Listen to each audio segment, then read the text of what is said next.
సనాతన ధర్మం విషయంలో పవన్ కళ్యాణ్ నేను ఖచ్చితంగా సమర్థిస్తాను. ఎందుకంటే సనాతన ధర్మం అంటే అదేదో బూత్ అయినట్టు దాని గురించి నెగిటివ్ కామెంట్లు చేస్తూ, లేదంటే కనుక మతోన్మాదులు అంటూ ప్రచారం చేస్తూ, ఏది మా ధర్మం మేము పాటిస్తామంటే వాళ్ళు మతోన్మాదులు అవుతారు, ఇతర మతస్థులు వాళ్ళ ధర్మాన్ని పాటిస్తామంటే వాళ్ళు సెక్యులర్లు అవుతారు. అదొక విచిత్రమైనటువంటి వాతావరణం ఇండియాలో.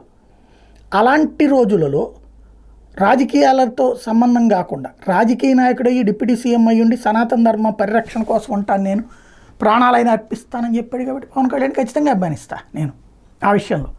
అదే సందర్భంలో పవన్ కళ్యాణ్కి కూడా ఇప్పుడు ఒక విషయం తెలిసి వచ్చింది. ఇవాళ ఒక ముస్లిం తన ధర్మానికి సంబంధించిన కార్యక్రమం చేయడానికి వెళ్తున్నప్పుడు ఎవరిని ఆపారనుకోండి, దేశం కాదు ప్రపంచంలోని 57 దేశాలు కలిసి వస్తాయి. అదే ఒక క్రిస్టియన్కి సంబంధించి ఏదైనా జరిగిందనుకోండి, 85 దేశాలు కలిసి వస్తాయి.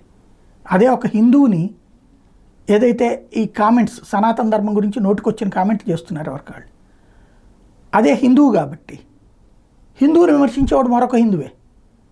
ఒక పార్టీ హిందువుని ఇంకో పార్టీ హిందువు విమర్శిస్తాడు, అది ధర్మం ఆధారంగా విమర్శిస్తాడు. హిందూ దేవుళ్ళ గురించి కామెడీ చేసేది మన వాళ్ళే. అదే సెక్యులరిజం అంటే పరధర్మాన్ని సమర్థిస్తూ స్వధర్మాన్ని విమర్శించేయడమేనా సెక్యులరిజం? ఇదేమీ లేని ఆలాల ప్రశ్న.